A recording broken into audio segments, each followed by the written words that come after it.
भाई ये मैं कहवा बना रही हूँ और एक गिलास पानी है, उसके अंदर मैंने एक छोटा सा अदरक का टुकड़ा डाला है, थोड़ा सा दालचीनी का टुकड़ा डाला है और कुलवंजी डाली है, एक चुटकी से भी कम कुलवंजी है, ज़ीरा डाला है थोड़ा सा।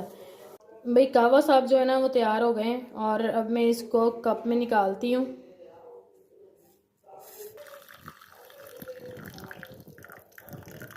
और इसमें मैंने शहद, एक चम्मच शहद डाल दिया, ये देखें शहद पड़ा हुआ है हमारा। और अब मैं देती हूँ अपने हस्बैंड जी को, उनको बहुत खांसी का मसला है। तो चलें जी, दुआ में याद रखें, लाइक करें, शेयर करें, सब्सक्राइब करें। अल्लाह हाफिज़।